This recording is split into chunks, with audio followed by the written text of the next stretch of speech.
So ನನ್ನ ಪ್ರಕಾರ actual ಕಳಪೆ ಹನುಮಂತ ಅಂತಾನೆ ಹೇಳ್ತೀನಿ. ಯಾಕೆ ಅಂದ್ರೆ ಕೊನೆಗೂ ಭವ್ಯಂಗೆ ಪ್ರಪೋಸ್ ಮಾಡಿದ ತ್ರಿವಿಕ್ರಮ್. ನೀವು ನನ್ನ ಎಪಿಸೋಡ್ ನೋಡಿದ್ರೆ ನಿಮ್ಗೆ ಗೊತ್ತಿರುತ್ತೆ. ಎಪಿಸೋಡ್ 5-10 ನಿಮಿಷ ಇದೆ, ವ್ಯಾಪ್ ಅಪ್ ಆಗುತ್ತೆ ಅಂತ ಹೇಳ್ಬೇಕಾದ್ರೆ ತ್ರಿವಿಕ್ರಮ್ ಮತ್ತೆ ಭವ್ಯ ಕೂತ್ಕೊಂಡು ಡಿಸ್ಕಷನ್ ಮಾಡ್ತಾ ಇರ್ತಾರೆ. ಸೊ ನಾನು ಎಪಿಸೋಡ್ ನೋಡಿದ್ರೆ ನಿಮ್ಗೆ ಗೊತ್ತಿರುತ್ತೆ, ಭವ್ಯ ಕ್ಯಾಪ್ಟನ್ ಆದ್ಮೇಲೆ ಪ್ರಾಪರ್ಟಿ ಕೊಟ್ಟಿರ್ತಾರೆ. ಏನಪ್ಪಾ, ಮನೆಯ ಲಕ್ಸುರಿ ಬಜೆಟ್ಗೆ ತಗೊಳಕ್ಕೆ ಒಂದು ಟಾಸ್ಕ್ ಕೊಟ್ಟಿರ್ತಾರೆ, ಬಾಲ್ ಟಾಸ್ಕ್. ಅದ್ರಲ್ಲಿ ಹೋಗ್ಬಿಟ್ಟು ಎಲ್ಲ ಪಾಯಿಂಟ್ಸ್ ಕಲೆಕ್ಟ್ ಮಾಡ್ಕೊಂಡು ಬರ್ಬೇಕು ಅಂತ ಟಾಸ್ಕ್ ಇರುತ್ತೆ. ಸೊ ಟಾಸ್ಕ್ ಮುಗಿದ ಮೇಲೆ ಎಷ್ಟು ಪಾಯಿಂಟ್ಸ್ ಮಿಸ್ ಆಗೈತೆ ಹಂಗೆ ಹಿಂಗೆ ಅಂತೆಲ್ಲ ಡಿಸ್ಕಸ್ ಮಾಡ್ತಾ ಇರ್ಬೇಕಾದ್ರೆ ತ್ರಿವಿಕ್ರಮ್, ಧನರಾಜು ಮತ್ತೆ ಹನುಮಂತ ಏನಂತಾರೆ, ಸೊ ಜಸ್ಟ್ ಹೋಗ್ಬಿಟ್ಟು ನಾವು ಪ್ರಾಪರ್ಟಿ ಮುಟ್ಟದ್ ಬೇಡ, ಏನೇನು ಉಲ್ಟಾ ದಬ್ಬಾಕೊಂಡಿದೆ ಜಸ್ಟ್ ಕೌಂಟ್ ಮಾಡ್ಕೊಂಡ್ ಬರೋಣ, ಎಷ್ಟು ಮಿಸ್ ಆಯ್ತು, ಎಷ್ಟು ಲಕ್ಸುರಿ ಪಾಯಿಂಟ್ ಮಿಸ್ ಆಯ್ತು ಅಂತ ಮಾತಾಡ್ಕೋತಾ ಇರ್ತಾರೆ. ಸೊ ಮಾತಾಡ್ಕೊಂಡು ಪ್ರಾಪರ್ಟಿ ತರ ಓಡಾಡ್ತಾ ಇರುವಾಗ ಭವ್ಯ ಅವ್ರು ಹೇಳ್ತಾರೆ, ಬೇಡ ತ್ರಿವಿಕ್ರಮ್ ವಾಪಸ್ ಬನ್ನಿ, ಇನ್ ಕೇಸ್ ಪ್ರಾಪರ್ಟಿ ಹತ್ರ ಮುಟ್ಟಬಾರ್ದು ಅಂತ ಇದೆ ಅಂತ. ಅದಕ್ಕೆ ತ್ರಿವಿಕ್ರಮ್ ಹೇಳ್ತಾರೆ, ನಮ್ಗೇನು ಕಾಮನ್ ಸೆನ್ಸ್ ಇದೆ ಭವ್ಯ, ಅಷ್ಟು ಪ್ರಾಪರ್ಟಿ ಮುಟ್ತಾ ಇಲ್ಲ, ನೋಡ್ತಾ ಇದೀವಿ ಅಷ್ಟೇ ಅಂತ. ಅದಕ್ಕೆ ಭವ್ಯ, ತ್ರಿವಿಕ್ರಮ್ ಹಂಗ್ ಮಾಡಬೇಡಿ, ಇನ್ ಕೇಸ್ ತಿರ್ಗಾ ಅದಕ್ಕೂ ಫೌಲ್ ಪೆನಾಲ್ಟಿ ಆ ತರ ಕೊಟ್ಟರೆ ಸುಮ್ಮನೆ ಪ್ರಾಬ್ಲಮ್ ಅಂತ ಹೇಳ್ತಾರೆ. ಅದರಲ್ಲಿ ಭವ್ಯನು correct, Trivikram correct. In case property ಹತ್ರ ಹೋದ್ರೆ ಅಂತ ಪನಿಷ್ಮೆಂಟ್ ಕೊಟ್ರೆ ಒಡ್ಸ್ಕೊಂಡು ಹೋಗುತ್ತೆ ಪಾಯಿಂಟ್ಸ್ ಎಲ್ಲ. ಸೊ ನಾರ್ಮಲ್ ಆಗಿರೋದೇನು ಪ್ರಾಪರ್ಟಿ ಮುಟ್ಬಾರ್ದು ಅಂತ. ತ್ರಿವಿಕ್ರಮ್ಗೆ ಅಷ್ಟು ಸೆನ್ಸ್ ಐತೆ. ಸೊ ಸರಿ ತಪ್ಪು ಸೈಡ್ಗೆ ಇರೋಣ. ಆ ಟಾಪಿಕ್ ನ ಲಾಸ್ಟ್ 5-10 ನಿಮಿಷ ಐತೆ ಅನ್ನುವಾಗ ಲೈಟ್ಸ್ ಅಲ್ಲಿ ಆಫ್ ಆದ್ಮೇಲೆ ಡಿಸ್ಕಸ್ ಮಾಡ್ತಾ ಇರ್ತಾರೆ. ಅವಾಗ ಭವ್ಯ ಅವರು ಕೇಳ್ತಾರೆ ತ್ರಿವಿಕ್ರಮ್ನ, ಯಾಕೆ ತ್ರಿವಿಕ್ರಮ್ ಚಿಕ್ಕ ಚಿಕ್ಕ ವಿಷಯಕ್ಕೆ ಅಫೆಂಡ್ ಆಗ್ತೀರಾ, ಅಲ್ಲಿ ಹೋಗ್ಬಿಡಿ ಅಂತ ಹೇಳಿದೆ ಅಷ್ಟೇ ನಾನು, ಇನ್ ಕೇಸ್ ಫೌಲ್ಗೆಲ್ಲ ಕೊಟ್ರೆ ಯಾಕೆ ಪ್ರಾಬ್ಲಮ್ ಅಂತ ನೀವೆಲ್ಲದಕ್ಕೂ ಅಫೆಂಡ್ ಆಗ್ತೀರಾ ಅಂತ ಹೇಳ್ತಾರೆ. ಅಫೆಂಡ್ ಆಗೋದು ಅಂದ್ರೆ ಏನು, ಉರ್ಕೊಳ್ಳೋದು, ಉರ್ಕೊಳ್ಳೋದು ಅಂದ್ರೆ ಇಂಗ್ಲಿಷಲ್ಲಿ ಅಫೆಂಡ್ ಅಂತ ಕರೀತಾರೆ. ಸೊ ಯಾಕೆ ಅಫೆಂಡ್ ಆಗ್ತೀರಾ ಅಂತ ಕೇಳಿದಾಗ ತ್ರಿವಿಕ್ರಮ್ ಹೇಳ್ತಾರೆ, ನಾನು ಅಫೆಂಡ್ ಆಗ್ತಾ ಇಲ್ಲ ಭವ್ಯ, ನಾನು ಫ್ಯಾಕ್ಟ್ ಹೇಳಿದ್ದೆ ಅಷ್ಟೇ, ಹಂಗೆ ಹೆಂಗೆ ಅಂತ ಮಾತಾಡ್ತಿರುವಾಗ ಭವ್ಯ ಸೀರಿಯಸ್ ಆಗ್ತಾರೆ. ಇಲ್ಲ ತ್ರಿವಿಕ್ರಮ್, ನೀವು ಸುಮ್ಮನೆ ಹಂಗೆ ಮಾತಾಡ್ತೀರಾ ಅಂತ ಹೇಳಿದಾಗ ತ್ರಿವಿಕ್ರಮ್ ಹೇಳ್ತಾರೆ, ಭವ್ಯ ಸೀರಿಯಸ್ಲಿ ಐ ಲವ್ ಯು ಓಕೆನಾ, ಭವ್ಯ ಸೀರಿಯಸ್ಲಿ ಐ ಲವ್ ಯು ಓಕೆನಾ, ನಾನು ಅಫೆಂಡ್ ಆಗೋದಲ್ಲ, ಅದು ಫ್ಯಾಕ್ಟು, ಹಂಗೆ ಹಿಂಗೆ ನಂಗೆ ಸೆನ್ಸ್ ಐತೆ ಅದು ಇದು ಅಂತ ಮಾತಾಡ್ತಾರೆ.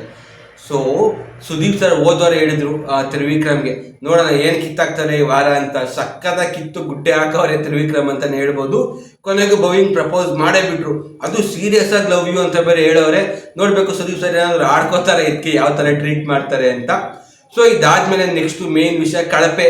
ಸೊ ನನ್ನ ಪ್ರಕಾರ ಆಕ್ಚುಯಲ್ ಕಳಪೆ ಚೈತ್ರ ಡಿಸರ್ವೇ ಮಾಡಲಾಗುರು, ಚೈತ್ರ ಕಳಪೆನೇ ಅಲ್ಲ.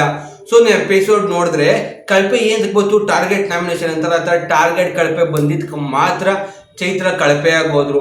ಸೊ ಅವ್ರ ಟೀಮ್ ಅವ್ರು 5 ಜನನು ಕೂಡ ಚೈತ್ರಂಗೆ ಓಟ್ ಹಾಕಿದ್ರು ಗುರು. ಆಕ್ಚುಯಲ್ ಕಳಪೆ ಅವ್ರ ಟೀಮ್ ಅವರು ಅಂತಾನೆ ಹೇಳ್ತೀನಿ. ರಜತ್, ಆಮೇಲೆ ಧನರಾಜು, ಹನುಮಂತ, ಮೋಕ್ಷಿತಾ ಮತ್ತೆ ಐಶ್ವರ್ಯ 5 ಜನನು ಕಳಪೆ ಚೈತ್ರಂಗ್ ಕೊಟ್ರು. ಇವ್ರ ಟೀಮಲ್ಲಿ ಏನಾಯ್ತು ಅಂದ್ರೆ ಕಳಪೆ ಡಿವೈಡ್ ಆಗೋಯ್ತು. 3 ಜನ ರಜತ್ಗೆ ಕೊಟ್ರು, ಇನ್ನಿಬ್ರು ಮಾತ್ರ ನಮ್ಮ ಹನುಮಂತಂಗ್ ಕೊಟ್ರು. ತ್ರಿವಿಕ್ರಮ, ಭವ್ಯ, ಹನುಮಂತಂಗ್ ಕೊಟ್ರು. ಮಿಕ್ಕಿರೋ 3 ಜನ ಅಂದ್ರೆ ಮಂಜಣ್ಣ, ಗೌತಮಿ ಮತ್ತೆ ಚೈತ್ರಕ್ಕೆ ರಜತ್ಗೆ ಕೊಟ್ರು. ಸೊ ನನ್ನ ಪ್ರಕಾರ ಆಕ್ಚುಯಲ್ ಕಳಪೆ ಹನುಮಂತ ಅಂತಾನೆ ಹೇಳ್ತೀನಿ. ಯಾಕೆ ಅಂದ್ರೆ ಚೈತ್ರ ಒಂದು ಟಾಸ್ಕ್ ಆಡಿ ಗೆದ್ರು, ಇನ್ನೊಂದು ಟಾಸ್ಕ್ ಸೋಲ್ಸಿದ್ರು. ಆಮೇಲೆ ಉಸ್ತುವಾರಿಲಿ ಇಬ್ರದ್ದು ಅಷ್ಟೇ ಫಾಲ್ಟ್ ಇತ್ತು ಗುರು. ಬಾಲ್ ಟಾಸ್ಕ್ ಅಲ್ಲಿ ರಜತ್ ಅವರು ಎಗ್ರಾಡಿದ್ ಮಾತ್ರ ಚೈತ್ರ ಅವರು ಫೌಲ್ ಕೊಟ್ರು, 2 ಎಕ್ಸ್ಟ್ರಾ ಫೌಲ್ ಕೊಟ್ರು. ಅದಕ್ಕಿಂತ ಮುಂಚೆ ಒಂದಷ್ಟು ಇನ್ಸಿಡೆಂಟ್ಸ್ ಆಯ್ತು, ಅದು ನಿಮ್ಗೆ ಗೊತ್ತು. ಅದ್ರಲ್ಲಿ ಏನು ಫಾಲ್ಟ್ ಇಲ್ಲ. ದಿಂಬು ಟಾಸ್ಕ್ ಅಲ್ಲಿ ಚೈತ್ರಂದು ಎಷ್ಟು ಫಾಲ್ಟ್ ಆಯ್ತು, ಹನುಮಂತಂದು ಅಷ್ಟೇ ಫಾಲ್ಟ್ ಆಯ್ತು ಗುರು. ಇಬ್ರು ವಾದ ಮಾಡ್ಬೇಕಿತ್ತು, ಇಬ್ರು ಸೋಲ್ಬೇಕಿತ್ತು, ಇಬ್ರು ಸೋತಿಲ್ಲ. ಸೊ ಗೇಮ್ ಫೌಲ್ ಆಯ್ತು. ಹನುಮಂತ ಹೇಳ್ದ, ಆದ್ರೆ ಆಯ್ತು ಬಿಡ್ರಿ, ರದ್ದಾದ್ರ ಆಗ್ಲಿ ಬಿಡ್ರಿ ಅಂತಾನೆ ಹೇಳ್ದ ಹನುಮಂತ. ಸೊ ಚೈತ್ರಂದು ಎಷ್ಟು ಮಿಸ್ಟೇಕ್ ಐತೆ, ಹನುಮಂತಂದು ಅಷ್ಟೇ ಮಿಸ್ಟೇಕ್ ಐತೆ ಅಂತಾನೆ ಹೇಳ್ತೀನಿ. ಸೊ ಅಲ್ಲಿ ಹನುಮಂತಂದು ಅದೊಂದು ಮಿಸ್ಟೇಕ್. ಇನ್ನೊಂದು 2ನೇ ಟಾಸ್ಕ್ ಅಲ್ಲಿ ಬಾಲಿಂಗ್ ಎತ್ತು ಹೊಡಿತಾರಲ್ಲ, ಅದರಲ್ಲಿ ಬೇಗನೆ ಬಂದಿ ರಜತ್ತು, ಮೋಕ್ಷ ಸಿಕ್ಕಾಪಟ್ಟೆ ಫಾಸ್ಟ್ ಆಗಿ ಬಾಲ್ ನಾಚೆ ಹಾಕಿದ್ರು. ಆ ಬಾಲಲ್ಲಿ ಗ್ಲಾಸ್ಗಳನ್ನ ಬೀಳ್ಸೋದ್ರಲ್ಲಿ ಹನುಮಂತ ಸಿಕ್ಕಾಪಟ್ಟೆ ಟೈಮ್ ತಗೊಂಡ, ಅಲ್ಲೂ ಹನುಮಂತನಿಂದ ಒಡ್ಸ್ಕೊಂಡೋಯ್ತು. ಅದಾದ್ಮೇಲೆ ಇನ್ನೊಂದು ಹಗ್ಗ ಎಳೆದ್ಬಿಟ್ಟು ಆ ತೂತ್ಗಳಿಗೆಲ್ಲ ಕಡ್ಡಿ ಹಾಕ್ತಾರಲ್ಲ, 30 ಕಡ್ಡಿ, ಅದರಲ್ಲಿ ಫಸ್ಟ್ ಚೈತ್ರ ಐಶುಗೆ ಎತ್ಕೊಂಡ್ಬಂದ್ರು. ಆಮೇಲೆ ತ್ರಿವಿಕ್ರಮ ಹನುಮಂತ ಮಾಡುವಾಗ ಹನುಮಂತ ಒಂದು ಓಲೆಗೆ ಕಡ್ಡಿ ಹಾಕಿರ್ಲಿಲ್ಲ, ಇನ್ನೊಂದಕ್ಕೆ ತಪ್ಪಾಕಿದ್ದ. ವಿಚ್ ಮೀನ್ಸ್ ಅದರಲ್ಲೂ ಹನುಮಂತನಿಂದ ಸೋತ್ರು. ಇಷ್ಟೊಂದು ಫಾಲ್ಟ್ ಹನುಮಂತನ ಕಡೆಯಿಂದ ಮಾಡಿಕೊಂಡು ಆಮೇಲೆ ಎಂಟರ್ಟೈನ್ಮೆಂಟ್ ಹನುಮಂತನ ಕಡೆಯಿಂದ ಏನೂ ಬಂದಿಲ್ಲ. ರೀಸನ್ಸ್ ಕೊಡುವಾಗಲೂ ಯಾವುದೋ 10 ರೀಸನ್ಸ್ಗಳು ಕೊಡ್ತಾ ಇದ್ದಾರೆ, ಕ್ಲೀನಾಗಿ ರೀಸನ್ಸ್ ಕೊಡ್ತಾ ಇದ್ದೀರಾ. ಇದೆಲ್ಲ ಇಟ್ಕೊಂಡು ನನ್ನ ಪ್ರಕಾರ ಆಕ್ಚುಯಲ್ ಕಳಪೆ ಹನುಮಂತ ಆಗ್ಲೇಬೇಕಿತ್ತು. ಬಟ್ ಗ್ರೂಪ್ ಟಾರ್ಗೆಟ್ ಇಂದ ಅವರೆಲ್ಲ ಸೇರಿ ಒಟ್ಟಿಗೆ ಒಂದೇ ಸರಿ ಚೈತ್ರನ ಮೇಲೆ ಹಾಕಿ ಚೈತ್ರನ್ನ ಕಳಪೆ ಅಂತ ಕಳ್ಸಿದ್ರು. ಪಾಪ ಗುರು, ಚೈತ್ರ ಇಲ್ಲಿವರೆಗೂ 6 ಸಲಿ ಕ್ಯಾಪ್ಟನ್ ಕಂಟೆಂಡರ್ ಟಾಸ್ಕ್ ಆಡವ್ರೆ, 6 ಕಾರ್ಸಳಿನೂ ಸರ್ವನಾಶ ಆಗೋಗವ್ರೆ. ನಾನು ಏನ್ ಯೋಚನೆ ಮಾಡ್ತಾ ಇದ್ದೀನಿ ಅಂದ್ರೆ, ಇನ್ ಕೇಸ್ ಇವತ್ತೇನಾದ್ರೂ ಚೈತ್ರ ಗೆದ್ದ ಕ್ಯಾಪ್ಟನ್ ಆಗಿ ಇವರೆಲ್ಲ ಸೇರಿ ಕಳಪೆ ಕೊಟ್ಟಿದ್ರೆ ಕ್ಯಾಪ್ಟನ್ನೇ ಜೈಲೊಳಿಕ್ ಆಗ್ತಾ ಇದ್ರಾ? ಸೊ ನಿಮ್ಗೆ ಏನ್ ಅನ್ಸುತ್ತೆ, ಕ್ಯಾಪ್ಟನ್ ಜೈಲೊಳಿಕ್ ಆಗ್ತಾರಾ? ಇವತ್ತಿನ ಗುಡ್ ಮೂಮೆಂಟ್ಸ್ ಏನೇನಿತ್ತು ಅಂದ್ರೆ ಐಶ್ವರ್ಯ ಅವರು ಮೋಕ್ಷಿತಾ, ರಜತ್ ಮತ್ತೆ ಧನರಾಜ್ನ ಇಟ್ಕೊಂಡು ಒಂದು ಗೇಮ್ ಮಾಡಿದ್ರು. ಲೈಕ್ ಹೀರೋ ತರ ಡೈಲಾಗ್ ಹೇಳ್ತಾ ಇರ್ಬೇಕು, ಸ್ಟ್ಯಾಚು ಕೊಟ್ಟಂಗೆ ನಿಂತ್ಕೊಬೇಕು, ಆಮೇಲೆ ಮತ್ತೆ ಇನ್ನೊಂದ್ಸಲಿ ಯಾವ ಹೆಸರು ಹೇಳ್ತೀನೋ ಆ ಡೈಲಾಗ್ ಹೇಳ್ಬೇಕು. ರಾಜ್ಕುಮಾರ್ ಸರ್, ಸಾಯಿ ಕುಮಾರ್ ಅವರು, ಆಮೇಲೆ ಟ್ರೈಗರ್ ಪ್ರಭಾಕರ್, ಮಂಜುಳಾ ಅವ್ರದ್ದೆಲ್ಲ ಸಕ್ಕದಾಗಿ ಕೊಟ್ಟರು. ಅದೊಂಥರ ಗೇಮ್ ಚೆನ್ನಾಗಿದೆ. ಸುದೀಪ್ ಸರ್ ಇನ್ ಕೇಸ್ ಹೇಳಕ್ಕಾಗಲ್ಲ, ಶನಿವಾರ ಇಲ್ಲ ಭಾನುವಾರ ಆಡ್ಸಿದ್ರು ಆಡಿಸ್ಬೋದು ಆ ಗೇಮ್ನ. ಒಂಥರ ಚೆನ್ನಾಗಿತ್ತು. ಅದು ಬಿಟ್ಟರೆ ಭವ್ಯನ್ ಕ್ರಿಯೇಟಿವಿಟಿ ಏನಿತ್ತು ಅಂದ್ರೆ ಕ್ಯಾಪ್ಟನ್ ಆದ್ಮೇಲೆ ಪನಿಷ್ಮೆಂಟ್ ಚೆನ್ನಾಗಿ ಕೊಟ್ರು ಅಂತಾನೆ ಹೇಳ್ತೀನಿ.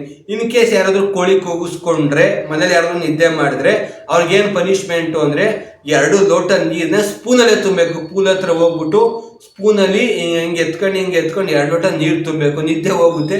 ಅದು ಚೆನ್ನಾಗಿತ್ತು. ಅದಾದ್ಮೇಲೆ ಮೈಕ್ ಚೆನ್ನಾಗಿ ಹಾಕಿಲ್ಲ, ಮೈಕೆ ಹಾಕಿಲ್ಲ, ಆ ಥರ ಪನಿಷ್ಮೆಂಟ್ ಬಂತು ಅಂದ್ರೆ ಮನೇಲಿ ಯಾರಾದ್ರೂ ಒಬ್ರು ಬಟ್ಟೆ ಒಗಿಬೇಕು ಅಥವಾ ಬಟ್ಟೆಗಳನ್ನ ಮಡ್ಚಿಕ್ಬೇಕು. ಇದು ಕ್ರಿಯೇಟಿವ್ ಆಸ್ಪೆಕ್ಟ್ ಅಂತ ಹೇಳ್ತೀನಿ. ಯಾರು ಈ ತರ ಪನಿಷ್ಮೆಂಟ್ ಕೊಟ್ಟಿರಲಿಲ್ಲ. ಒಂದು ಸ್ವಿಮ್ಮಿಂಗ್ ಪೂಲ್ಗೆ ಹೋಗಿ ಬೀಳ್ಬೇಕು, ಕ್ಯಾಮ್ರಾ ಮುಂದೆ ಸಾರಿ ಕೇಳಬೇಕು, ಆ ತರ ಕೊಡ್ತಾ ಇದ್ರು. ಇದೊಂಥರ ಡಿಫ್ರೆಂಟ್ ಆಗಿ ಐತೆ ಅಂತಾನೆ ಹೇಳ್ತೀನಿ. ಸೊ ಇಷ್ಟ ಆಗಿತ್ತು ಇವತ್ತಿನ episode review. Thanks for watching. Signing off. Bye. ನಾನು ನಿಮ್ಮ ಗಗನ್ ಸಿಂಹ, ನಾನ್ ವೆಜ್.